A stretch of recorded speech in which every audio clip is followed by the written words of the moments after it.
Hello my dear friends, कैसे हैं आप सभी लोगों का स्वागत है। क्या आप सभी लोगों को मेरी आवाज़ आ रही है? क्या आप सभी लोगों को मेरी आवाज़ पहुंच रही है? जल्दी से आप लोग मुझको क्लियर करिएगा, आप सभी लोगों को मेरी आवाज़ पहुंच रही है? क्या मैं ऑडिबल और विजुअल दोनों हूं? चलिए, बहुत बढ़िया। सभी लोगों का स्वागत है, सभी लोगों को गुड आफ्टरनून, सभी लोगों का बहुत बहुत स्वागत है। जल्दी सभी लोग लाइव आ जाइए। आज हम लोग ऐसा सेशन करने वाले हैं जो आपके एनटीए एग्जाम से लेकर छोटे से छोटे एग्जाम में भी पूछ लिए जाते हैं। तो आइए, सब लोग सूरज की तरीके से चमकना चाहते हैं, अगर सूरज की तरीके से जलना चाहते हैं तो रोज उगना पड़ेगा, यानी कि रोज मेहनत करनी पड़ेगी। आपकी मेहनत में बिल्कुल भी कोई कमी नहीं आनी चाहिए दोस्त। यदि आपको सूरज की तरीके से चमकना है, जलना है, तो रोज उगना पड़ेगा। सभी लोगों का स्वागत है, सभी लोगों को गुड आफ्टरनून, सभी लोगों को बहुत बहुत स्वागत है सभी लोगों का। और मैं आपका दोस्त, मैं आपका एजुकेटर, मैं आपका फ्रेंड, आपका मेंटर, आप सभी लोगों का बहुत बहुत स्वागत करता हूं। चलिए, सबसे पहले आपको मैं बता देता हूं यहां पर कि आप सभी लोगों के लिए ब्लॉकबस्टर ऑफर आ चुका है टेस्ट सीरीज पर।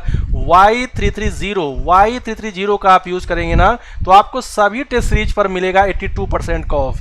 ये जो ऑफ है ना, ये केवल आज के लिए है। यदि आपने आज रात 12 बजे से पहले ये ऑफर को कर लिया सुनिश्चित, तो आपको 82% का क्या मिल जाएगा? ऑफ मिल जाएगा। सभी लोग एक बार सेशन को लाइक शेयर कर दीजिए, ऐसे काम नहीं चलेगा। सभी लोग सेशन को लाइक शेयर कर दीजिए, एक बार सभी लोग अपने दोस्तों को जोड़ लीजिए। मैं भी शेयर कर रहा हूं, आप भी शेयर कर दीजिए, ठीक है ना? मैं भी शेयर कर रहा हूं, आप भी शेयर कर दीजिए, ताकि आप सभी लोगों के जो मित्रगण हैं वो सभी लाभान्वित हो सकें। और सभी लोगों के लिए जो DSSP को अपना एम बनाए हुए हैं, गोल बनाए हुए हैं, उनको बता दूं कि TGT maths, Hindi, social science और नेचुरल साइंस के लिए ऑल इंडिया मॉक टेस्ट होने जा रहा है। और ये होने कब जा रहा है? 30 अगस्त को। 30 अगस्त में आप सुबह 11 बजे जुड़कर आप अपने आप को देख सकते हैं कि आपकी प्रिपरेशन कहां तक पहुंच चुकी है, कहां तक आप सभी लोग की तैयारी हो चुकी है, ठीक है ना दोस्त? तो जल्दी सभी लोग क्या करेंगे, सेशन को लाइक शेयर करेंगे, और इसके लिए आप ऐप पर जाकर अपने आप को रजिस्टर कर देंगे, ताकि आपकी सफलता क्या हो जाए, सुनिश्चित हो जाए, और आपकी जो तैयारी है वो उसकी पूरी तरीके से क्या हो जाए, कंफर्मेशन हो जाए कि आपकी तैयारी कहां तक हो चुकी है। तो याद रखिएगा, 30 अगस्त सुबह 11 बजे आपका टेस्ट होने वाला है। और आप सभी लोगों के लिए यूजीसी नेट पेपर फर्स्ट के लिए, यूजीसी नेट पेपर सेकंड के लिए कॉमर्स, और यूजीसी पेपर सेकंड के लिए संस्कृत के बैच चल रहे हैं। आप इन बैचेस में अपने आप को इनरोल करिए मेरे कोड के साथ। मेरा कोड है Y330, और Y330 का यूज जब आप करेंगे ना, तो आपको सभी बैचेस में मिलेगा 77% का बिग डिस्काउंट। और यदि इस कोड को आपने यूज किया टेस्ट सीरीज पर, तो टेस्ट सीरीज पर आपको मिलेगा 82% का ऑफ, है ना? ये आपको जो 82% का ऑफ है, ये केवल टेस्ट सीरीज पर है, आज के लिए है। और जो 77% का ऑफ है, ये आपको मिलेगा किस पर? प्रोडक्ट्स पर। जो प्रोडक्ट्स कैसे? जो आप बैचेस लेंगे, ऑनलाइन बैचेस, वहां पर आपको ये मिलने वाला है, ठीक है? तो इस बात को आप सभी लोग ध्यान रखिएगा। एक बार सब लोग सेशन को क्लियर तरीके से सभी लोग शेयर कर दीजिए, अपने दोस्तों को इन्फॉर्म कर दीजिए। बहुत इंपॉर्टेंट क्लास है हम लोगों की आज की। और एक बार आप लोग मुझे बताइए कि आर यू रेडी गाइस? यदि आप लोग तैयार हैं तो आज के सेशन को शुरू किया जाए। हमारे साथ अनु कुशवाहा जुड़ चुके हैं। अनु जी, आपका बहुत बहुत स्वागत है। पीकू जी, अनु पांडे जी, हेलो हेलो, कैसे हैं आप? और सभी लोग बता दीजिए, अपने दोस्तों को इन्फॉर्म कर दीजिए कि बहुत ही महत्वपूर्ण क्लास होने जा रही है, और आप सभी लोगों को इस क्लास को अटेंड करना बहुत जरूरी हो जाता है, ठीक है? चलिए, पहला क्वेश्चन आपकी स्क्रीन पर आ रहा है। इस क्वेश्चन को अच्छे से पढ़िए, ध्यान से आंसर करिए, क्योंकि ये जो क्वेश्चन है आपका यूजीसी नेट पेपर फर्स्ट में तो आया है, लेकिन ये पेपर के लिए इतना महत्वपूर्ण है कि कोई भी एग्जाम आप दे रहे होंगे वहां पर ये आपसे पूछा जा सकता है, ठीक है ना? ओके ओके ओके, चलिए सेशन को शेयर करिए फटाक से। Fresh water achieves it's greatest density at, जो ताज़ा पानी होता है उसका सबसे अधिक घनत्व कौन से टेम्परेचर पर होता है? -4 डिग्री सेल्सियस पर, 0 डिग्री सेल्सियस पर, 4 डिग्री सेल्सियस पर, -2.5 डिग्री सेल्सियस पर। ये देखिए, पहला आंसर आ चुका है। पहला आंसर 1 का सी आ रहा है और पहले क्वेश्चन को आपने गलत करके आज के सेशन की थोड़ी सी खराब शुरुआत कर दी है। तो चलिए एक बार मैं आपको बता दूं कि 4 डिग्री सेल्सियस नहीं होता है। और लोग आंसर करें, जो हमारे साथ जुड़े हुए हैं वो लोग फटाक से आंसर करें, क्योंकि ये बहुत बहुत इंपॉर्टेंट क्वेश्चन है। किसी भी एग्जाम की प्रिपरेशन कर रहे हो आप, वहां पर ये बहुत ज़्यादा पूछा जाता है। उर्मी सिंह जी हमारे साथ जुड़ चुके हैं। उर्मी सिंह जी हेलो, कैसे हैं आप? Good afternoon. और बताओ जल्दी से इस क्वेश्चन का आंसर। जो फ्रेश वाटर होता है, जो शुद्ध जल होता है या ताज़ा पानी जो होता है, वो किस टेम्परेचर पर सबसे अधिक डेंसिटी रखता है, किस टेम्परेचर पर उसका घनत्व सर्वाधिक होता है? अनु पांडे जी 4 बता रहे हैं, आंसर गलत हो जाएगा। अनु जी ने कहा है आंसर ए, है ना। अब चलिए, बहुत बढ़िया, ओके ओके ओके, 2 अनु हैं, तो याद रखिएगा अनु पांडे कहेंगे और अनु कहेंगे, ठीक है। सोना जी ने आंसर किया है 0 डिग्री। काफ़ी गलत हो जाता है क्वेश्चन यहाँ पर, और आपको मैं बता दूं इस क्वेश्चन का जो आंसर है वो ए है, यानी कि -4 डिग्री सेल्सियस पर। -4 डिग्री सेल्सियस पर क्या होता है, सॉरी,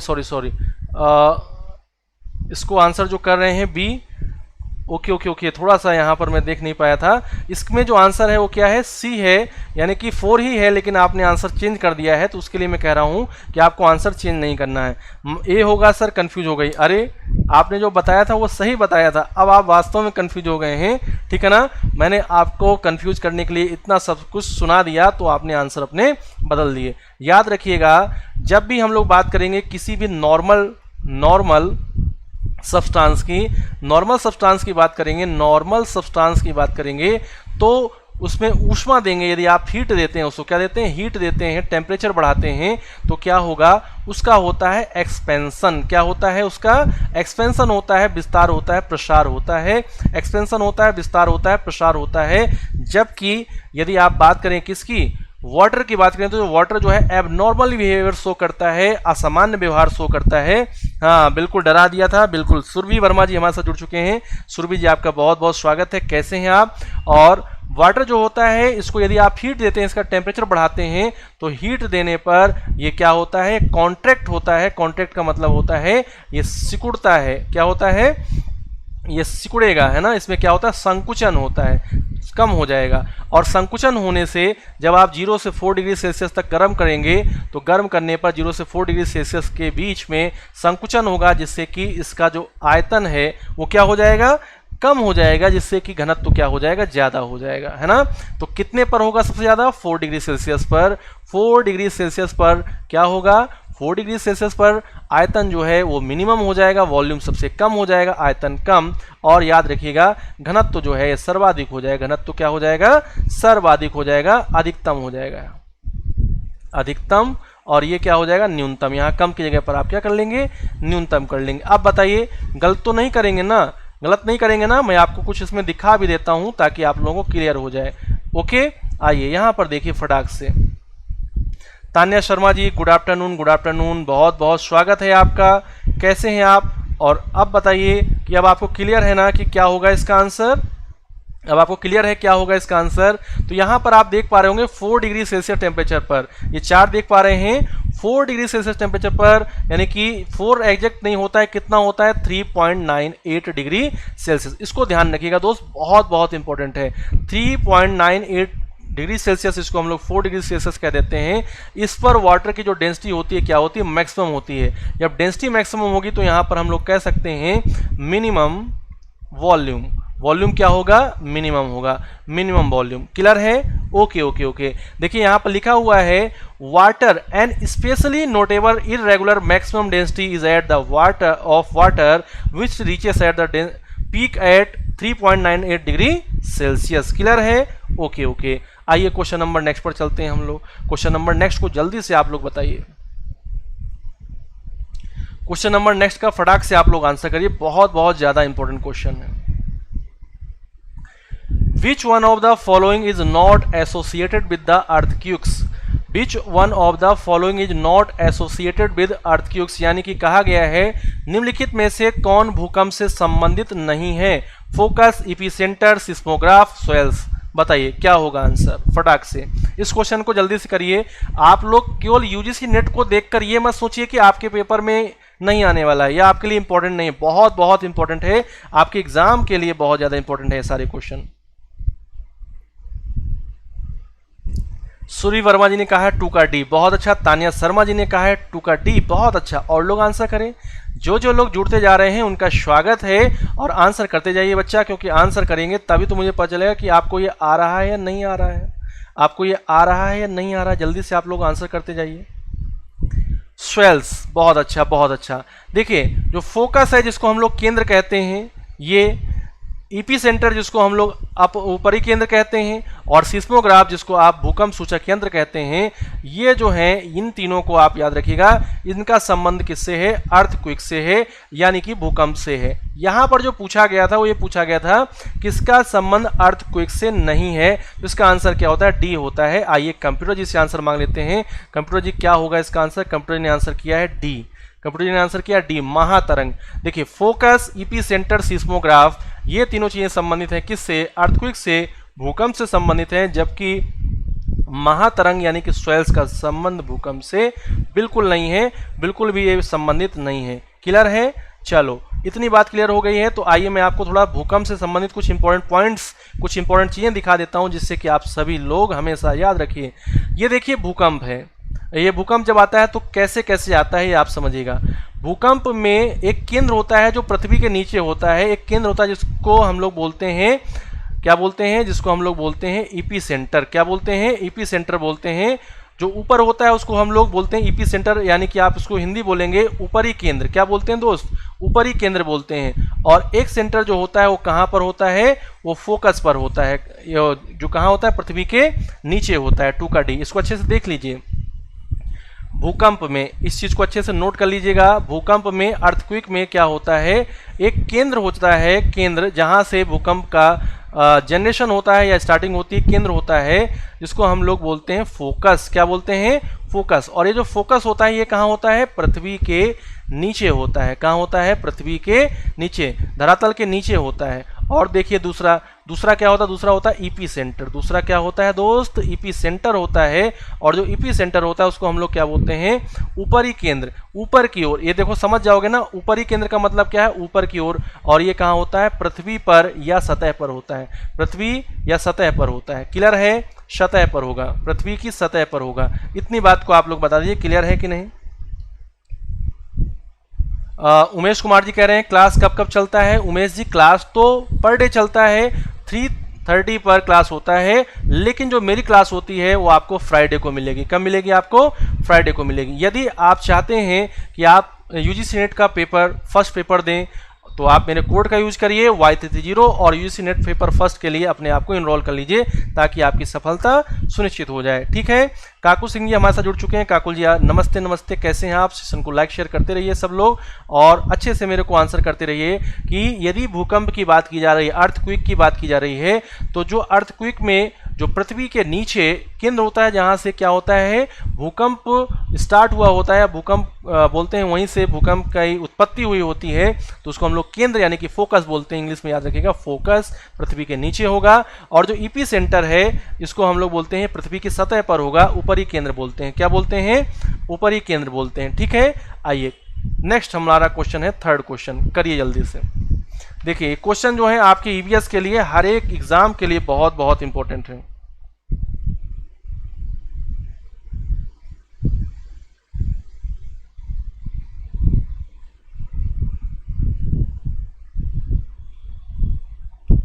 बहुत बहुत इंपॉर्टेंट है, बहुत ज्यादा इंपॉर्टेंट है।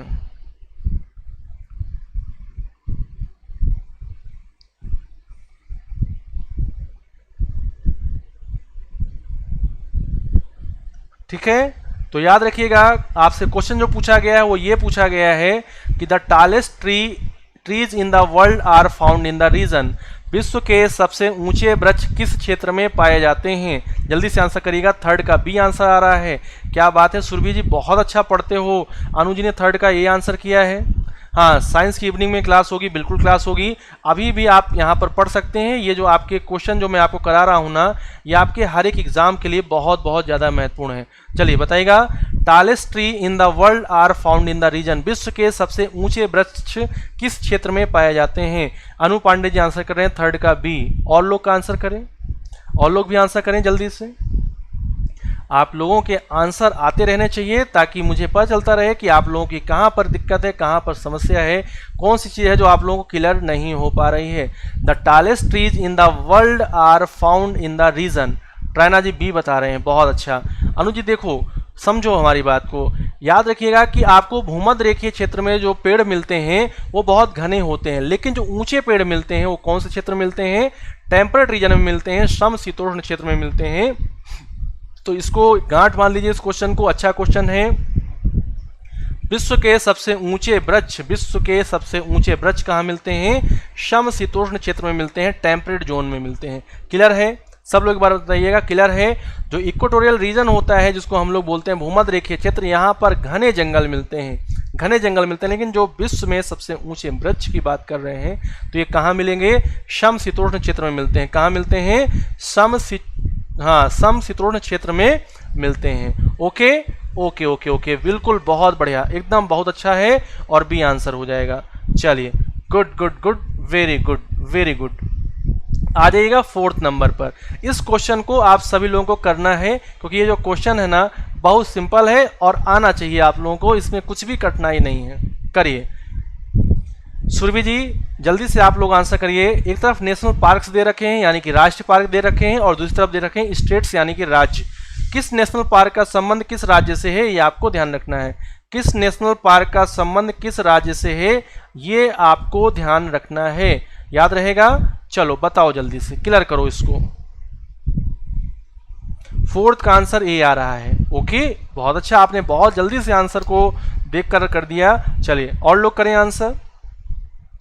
जो लोग हैं मेरे साथ वो लोग फटाक से आंसर करें, क्योंकि आप लोगों के आंसर जो हैं वो मुझे और भी आप लोगों को समझाने में कि क्या चीज़ें आपको और चीज़ें आनी चाहिए वो बताने के लिए प्रेरित करेंगी। सुरभि जी ने आंसर किया 4th का ए। ओके ओके, बहुत अच्छा, वेरी गुड वेरी गुड।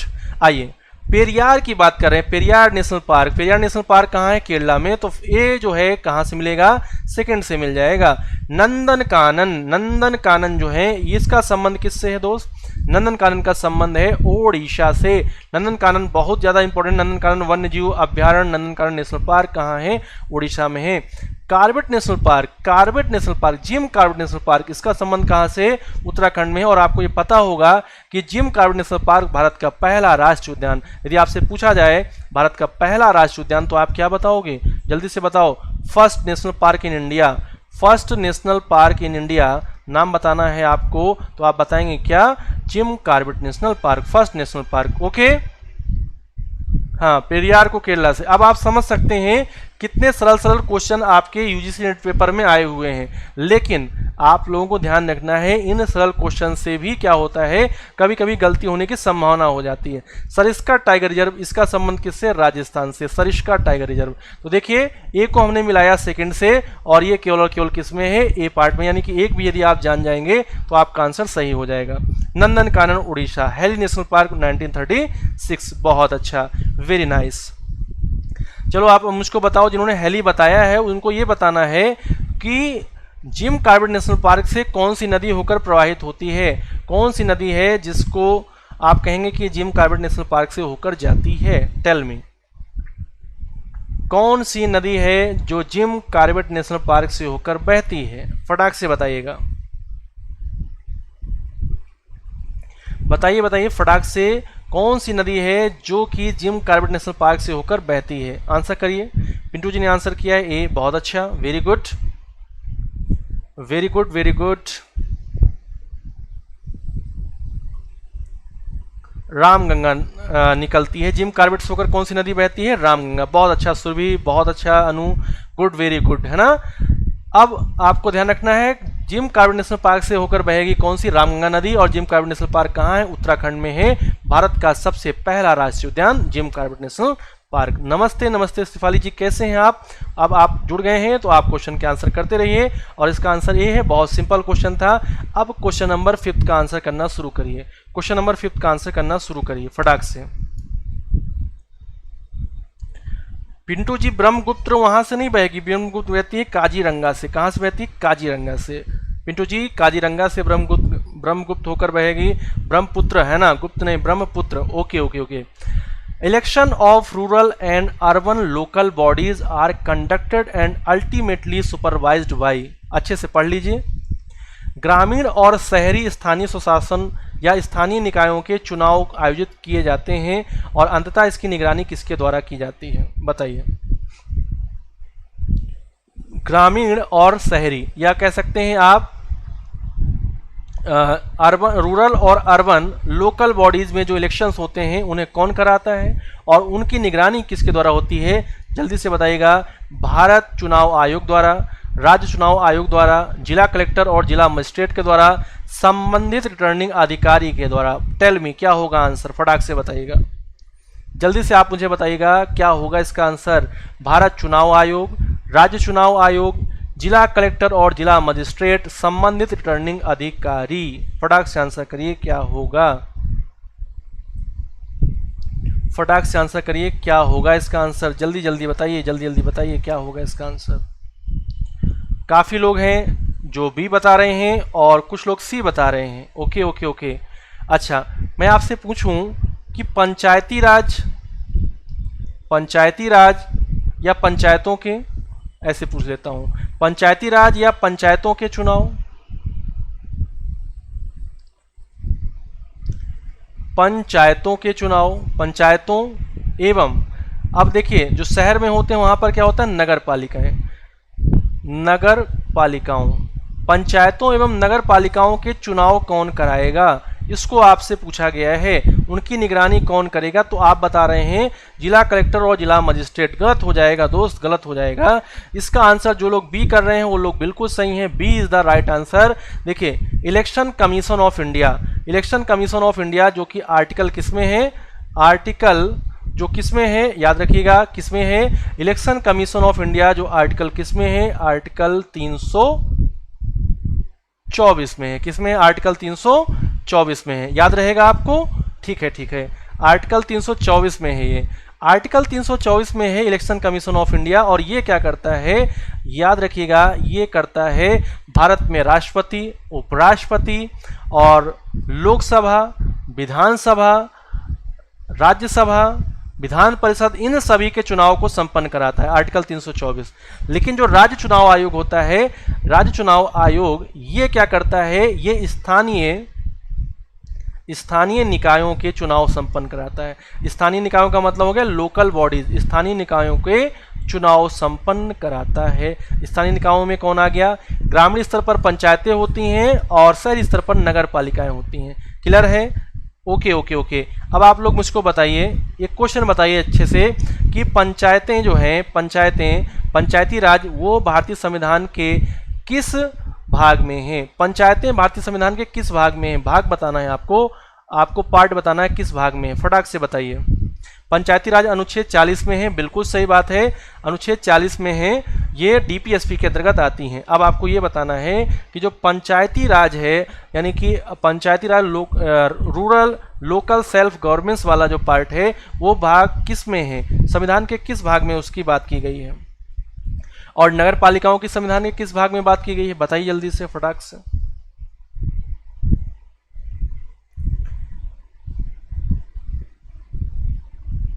ये आंसर आना चाहिए आप लोगों का, इतना धीरे धीरे आप लोग आंसर करेंगे तो कैसे काम चलेगा। संविधान के किस भाग में पंचायती राज की बात की गई है और संविधान के किस भाग में नगर पालिकाओं की बात की गई है, ये तो क्वेश्चन आपको आना ही चाहिए ना। ट्रायना जी ने 4th का ये कहा है, गलत बात हो जाएगी, ये आपका बिल्कुल नहीं होगा। उसमें तो केवल अनुच्छेद 140 है, अनुच्छेद 40 में पंचायत की बात की गई है। हाँ, शेफाली जी ने आंसर बिल्कुल सही किया है। भाग 9th में क्या है, भाग 9th में पंचायतें हैं और पार्ट 9th ए में क्या है, नगर पालिकाएं हैं। बिल्कुल सही है, पंचायतें भाग 9th में हैं और पंचायत नगर पालिकाएं भाग 9th के ए में हैं। अब क्लियर है, अब सही है। जब इतनी बात आपने मुझे बता दी तो जल्दी से मुझे ये भी बता दो कि पंचायती राज से संबंधित अनुसूची कौन सी है और नगर पालिकाओं से संबंधित अनुसूची कौन सी है। शालिनी सिंह जी गुड इवनिंग, कैसे हैं आप शालिनी जी, कहाँ थे आप इतने दिनों से, आपने ना तो साइंस की क्लास ली ना तो आप ये वाली क्लास लिए, है ना।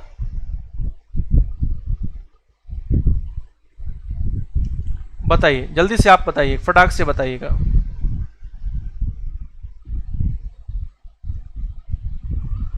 जो पंचायती राज है ये किस अनुसूची में है, अनुसूची बताना है आपको। नगर पालिकाएं किस अनुसूची में है, जल्दी से बताइए ताकि हम लोग आगे बढ़ सकें।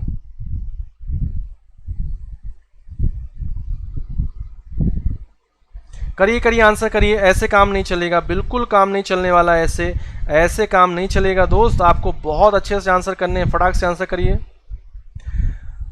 अनुज ने आंसर किया 73वीं पंचायत 74वीं नगर पालिका। ये अनुसूची नहीं है ना, ये तो क्या है, संविधान संशोधन है। 73वां संविधान संशोधन अधिनियम 1992 ये पंचायतों के लिए है। 74वां संविधान संशोधन अधिनियम ये नगर पालिकाओं के लिए है।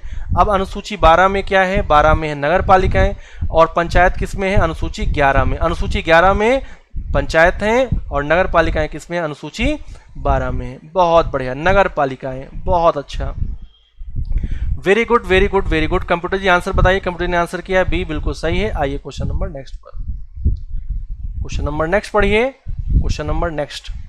Environmental impact assessment is an objective analysis of the probable changes in। पर्यावरणीय प्रभाव मूल्यांकन संभावित परिवर्तनों का एक वस्तुनिष्ठ विश्लेषण है। पर्यावरण की भौतिक विशेषताओं का, पर्यावरण की जैव भौतिक विशेषताओं का, पर्यावरण की सामाजिक आर्थिक विशेषताओं का, उपयुक्त सभी। तो जल्दी से आंसर करिएगा क्या होगा 11वीं और 12वीं में। बहुत अच्छा बहुत अच्छा।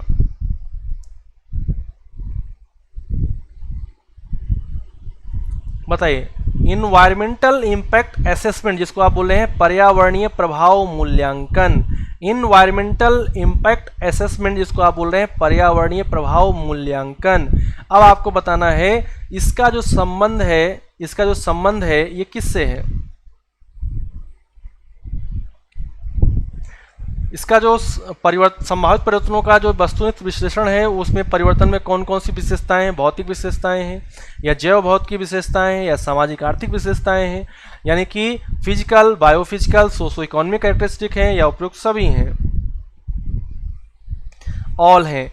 बहुत अच्छा, सुरेश कुमार गौतम जी आपका स्वागत है। इसका आंसर हो जाता है डी, यानी कि जब भी आप इन्वायरमेंटल इम्पैक्ट असेसमेंट करेंगे उसमें आप पर्यावरण की सभी विशेषताओं में संभावित परिवर्तनों का क्या करते हैं, विश्लेषण करते हैं। परिवर्तन, भौतिक परिवर्तन, जैव भौतिक परिवर्तन, सामाजिक आर्थिक परिवर्तन, इन सब का क्या करते हैं, विश्लेषण करते हैं। D is the right answer.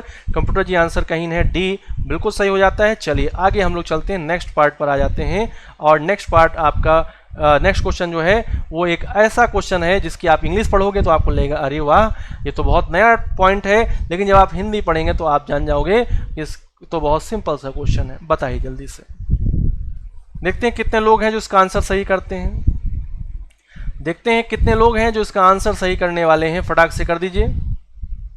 Suresh Kumar ji ने डी आंसर किया, बहुत अच्छा भैया, आते ही आपने बिल्कुल सही आंसर किया है। Bog is a wetland that receives water from.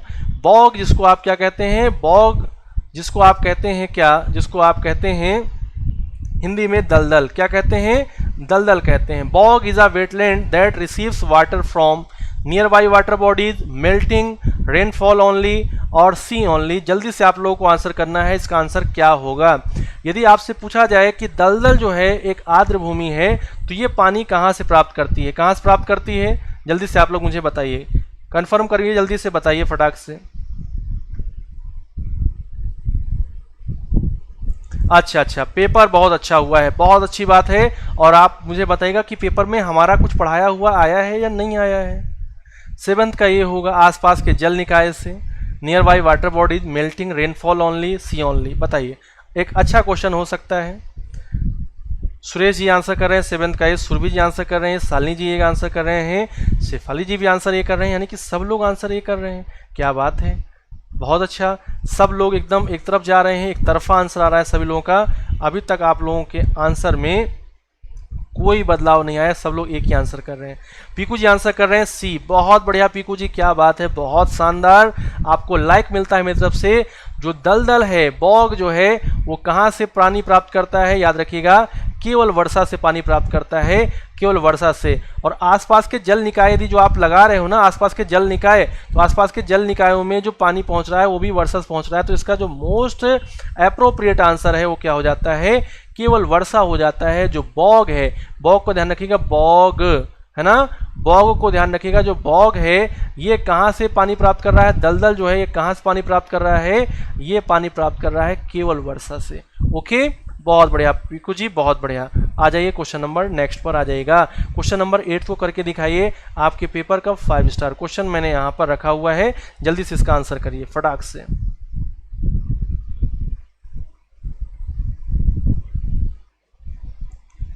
जल्दी से आंसर करिएगा। Which of the following region is in the very high risk zone of earthquake. India में आपको वो पार्ट बताना है जो कि सबसे ज्यादा जोखिम भूकंप वाले क्षेत्र में आता है। बताइए फटाक से।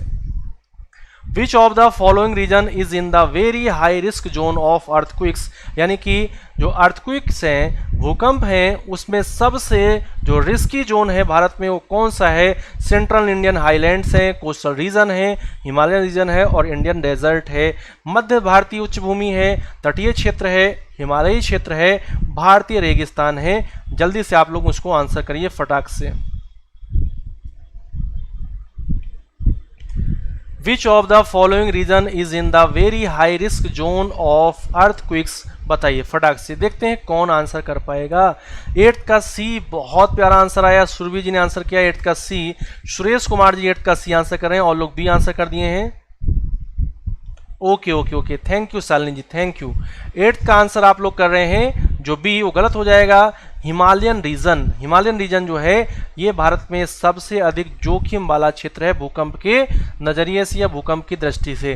भूकंप की दृष्टि से भारत को 4 जोन में बांटा गया है, जिसमें कि हिमालयी क्षेत्र को यानी कि हिमालयन रीजन्स को सबसे क्या माना गया है, सबसे माना गया है क्या, सबसे माना गया है risky zone, very high risk zone है।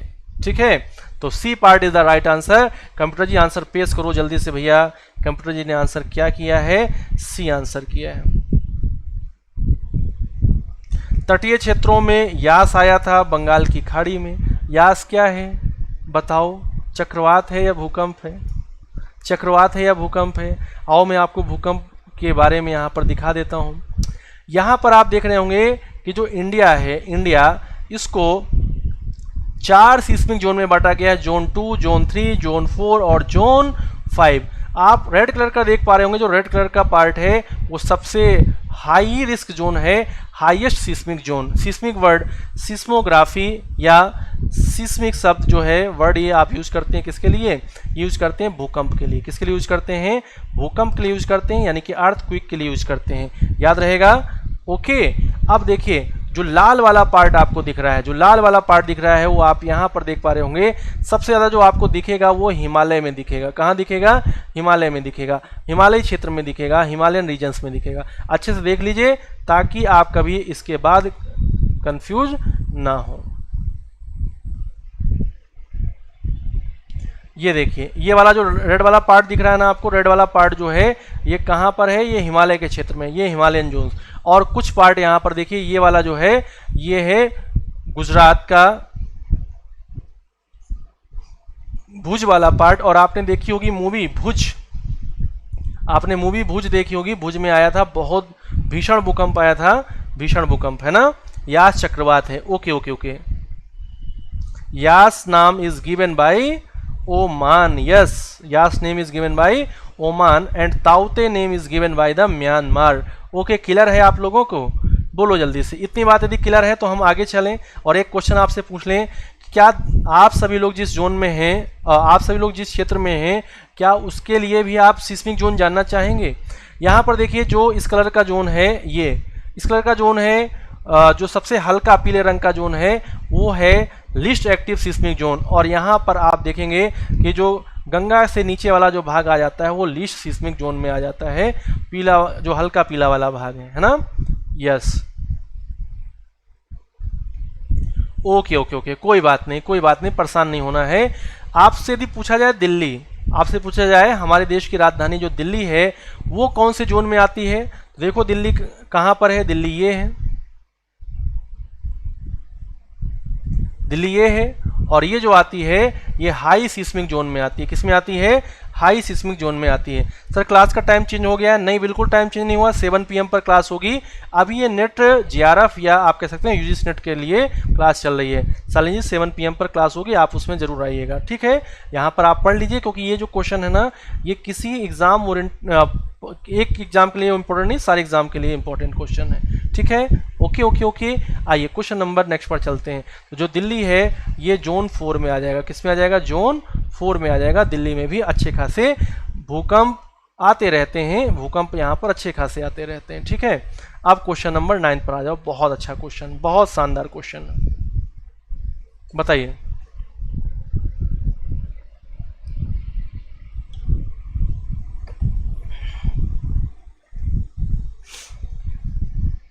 Zone 4, yes.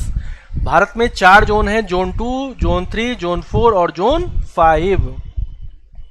भारत में 4 जोन है, जोन 2, जोन 3, जोन 4 और जोन 5। ओके, कर दो जल्दी से आंसर, कर दो जल्दी से आंसर आप सभी लोग।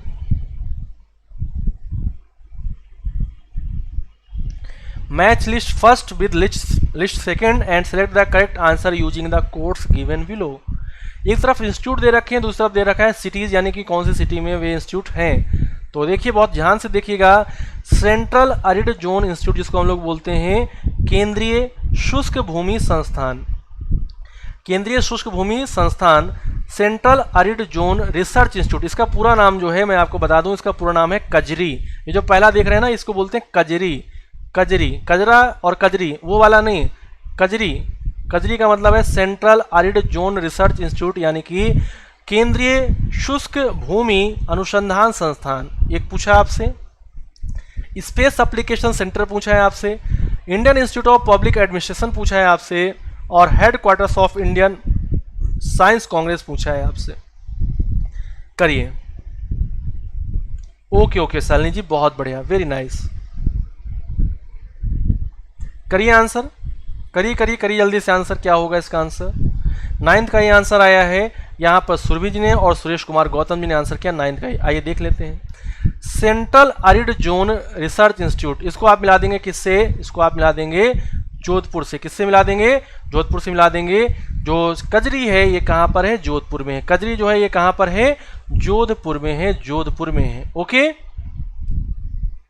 अब देखिए ये तो सी और डी क्या हो जाएंगे? कट जाएंगे। सी और डी क्या हो जाएंगे? कट जाएंगे। स्पेस एप्लीकेशन सेंटर और Indian institute of public administration, headquarters of Indian science Congress. Indian institute of public administration ये कहाँ पर है? इसको आप देख लीजिए फटाक से, ये कहाँ पर है? तो आप देखेंगे कि ये जो है ये ए वाला मिला रहा है। ए को मतलब है कि ये सी वाला जो है सेकंड में है, यानी कि न्यू दिल्ली में है। सही है, न्यू दिल्ली में है। और स्पेस एप्लीकेशन सेंटर कहाँ पर है? स्पेस एप्लीकेशन सेंटर जो है ये अहमदाबाद में है। कहाँ पर है? अहमदाबाद में। और headquarters of Indian national science Congress जो है ये कहाँ पर है? कोलकाता में। कंप्यूटर ने आंसर क्या किया? ए। तो जिन लोगों ने आंसर ये किया था, जैसे सुरभि जी ने, सुरेश कुमार गौतम जी ने बिल्कुल सही आंसर किया था। बहुत अच्छा आप लोग दोस्त आंसर कर रहे हो, अच्छे से पढ़े हुए हो, चीज़ों को जान रहे हो। बस कुछ भी भूल जाओ लेकिन आप कजरी को मत भूलिएगा। कजरी, कजरा, कजरौटा, है ना, ये वर्ड आपने सुने होंगे। कजरी, कजरा, कजरौटा, है ना। तो यहाँ पर कजरी वर्ड है। Central arid zone research institute ये जो है ये आपका कहाँ पर है? ये आपका हो जाता है जोधपुर में। और जोधपुर कहाँ है? राजस्थान में। ओके, क्वेश्चन नंबर 10 पर आ जाओ। बताइए, भारतीय तटीय क्षेत्रों ने किस वर्ष में सुनामी आपदा का अनुभव किया? Indian coastal areas experience the tsunami disaster in the year. Indian coastal areas experience tsunami disaster in the year. भारतीय तटीय क्षेत्रों ने किस वर्ष में सुनामी आपदा का अनुभव किया? ए होगा, बिल्कुल ए होगा। किस वर्ष सुनामी भारत में आई? जल्दी से बताइएगा।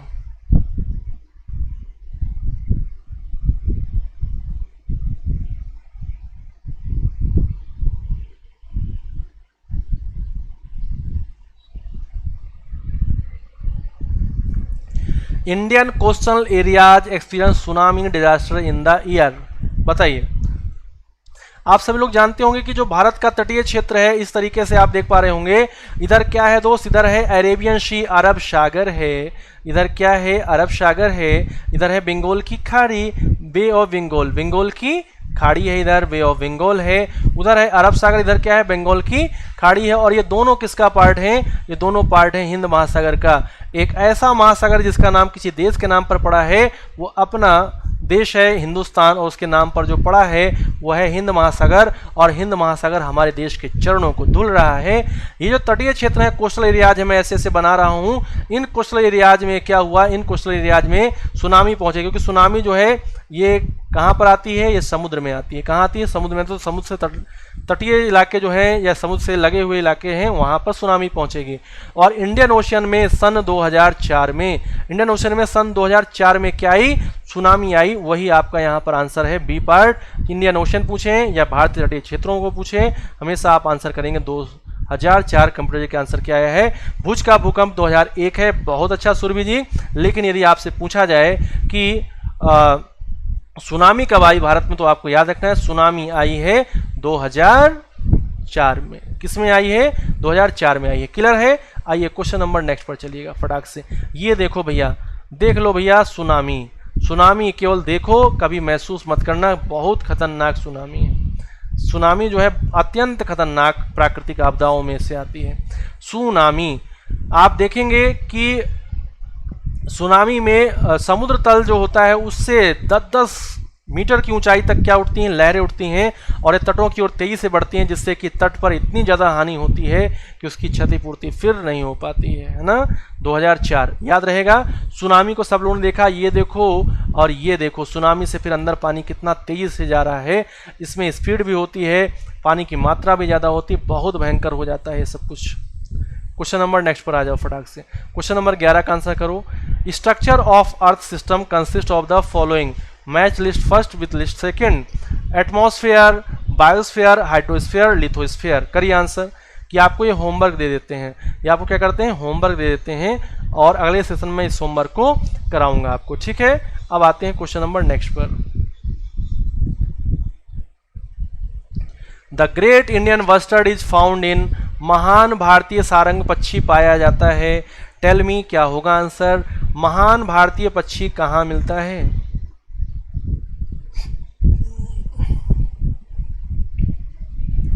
महान भारतीय पक्षी इसको हम लोग बोलते हैं इंडियन, ग्रेट इंडियन बस्टर्ड। ये आपको कहाँ मिलेगा? जल्दी से आप लोग मुझको बताइएगा कि the great Indian bustard bird found in, महान भारतीय सारंग पक्षी कहाँ मिलता है? जल्दी से बताइए। ये मैं आपको करा चुका हूँ, लेकिन फिर से क्वेश्चन आ गया। 2 बार क्वेश्चन आया हुआ है, तो 2 बार पढ़ेंगे। 2 बार पढ़ने का मतलब है आप अच्छे से क्या हो जाइए, इसके लिए तैयार हो जाइए। क्लियर है? 12 का ये बहुत अच्छा। राजस्थान के थार मरुस्थल मिलता है, और ये राजस्थान का क्या है? ग्रेट इंडियन बस्टर्ड जो है, महान भारतीय सारंग जो है, इसको हम लोग क्या बोलते हैं? गड़ावर भी बोलते हैं। क्या बोलते हैं? गड़ावर भी बोलते हैं। और ये जो है, ये राजस्थान का क्या है? राजस्थान का राज्य पक्षी है।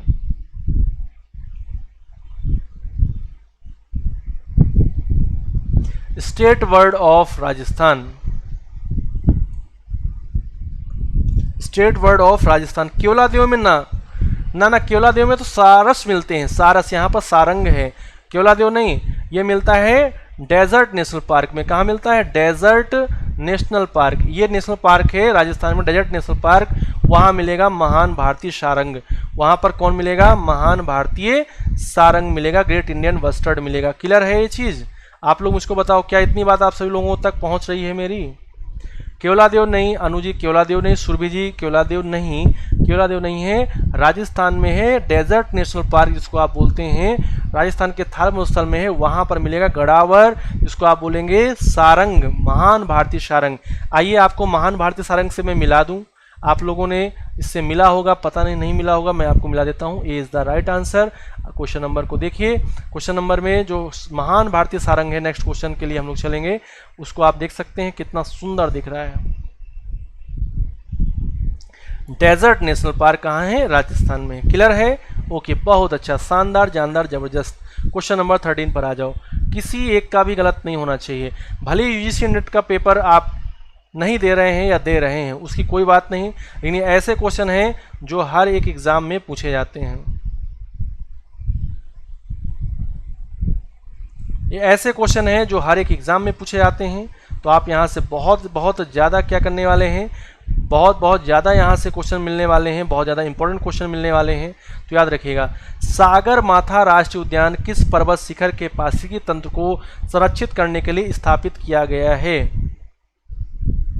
ओके ओके ओके, आप मिल चुके हैं, अच्छा अच्छा, बहुत अच्छा। हाँ, स्टाइल से खड़े हैं सारंग जी, बहुत अच्छा। इनको भी खिंचानी होगी फोटो, इसलिए स्टाइल मार रहे हैं, है ना। The Sagarmatha national park has been established to preserve the ecosystem of beach mountain peak. 13 का बी आंसर आ रहा है। सुरेश कुमार जी 13 का बी आंसर कर रहे हैं। ये तो सब लोगों का सही होना चाहिए, ये तो सभी लोगों का सही होना चाहिए। माउंट एवरेस्ट, जिसको नेपाल में क्या कहा जाता है? सागर माथा के नाम से जाना जाता है, सागर माथा। सागर माथा ये किसका नाम है?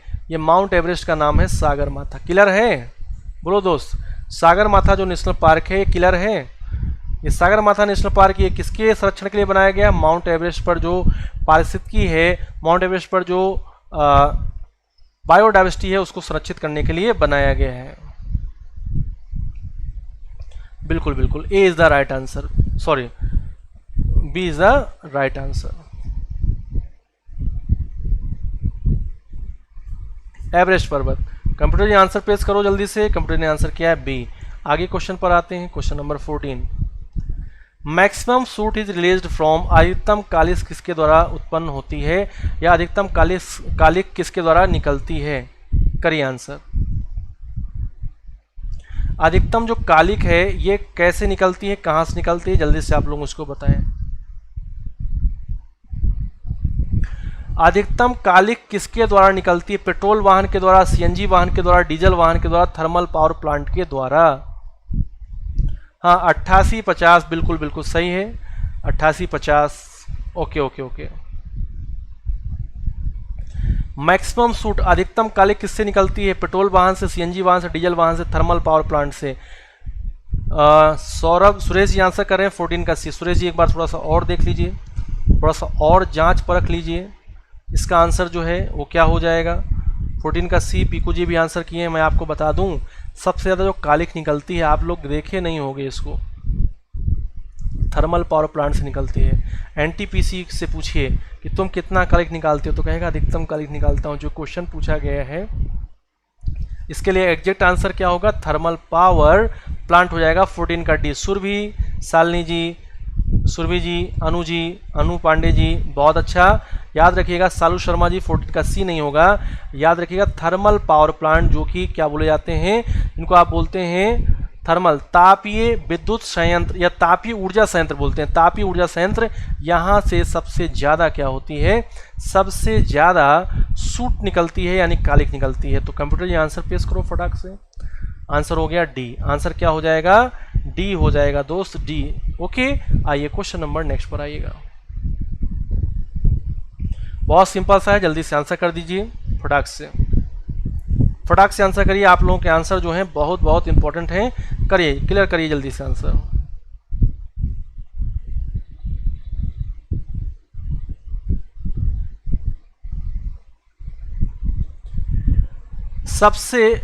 सबसे जो इकोनॉमिक है, गैर पारंपरिक ऊर्जा स्रोत सबसे ज़्यादा आर्थिक रूप से दोहन किया जा सकता है।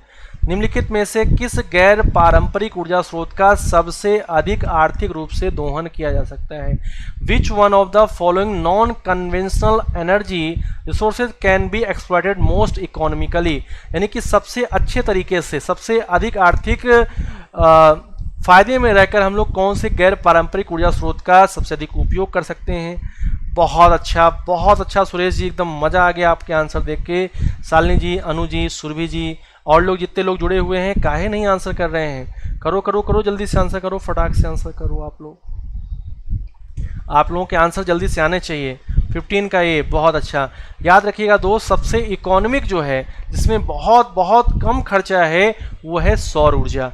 और सौर ऊर्जा जो है ये ऊर्जा का गैर पारंपरिक स्रोत है, यानी कि नॉन कन्वेंशनल एनर्जी सोर्स है, यानी कि ये लंबे समय से ऊर्जा के स्रोत के रूप में प्रयोग नहीं हो पा रहा था, इसका प्रयोग अब होना शुरू हुआ है। तो इसका आंसर क्या हो जाएगा? सौर हो जाएगा। हवा, भूतापीय, महासागरीय तापीय ऊर्जा और रूपांतरण, ये सब के सब क्या हैं?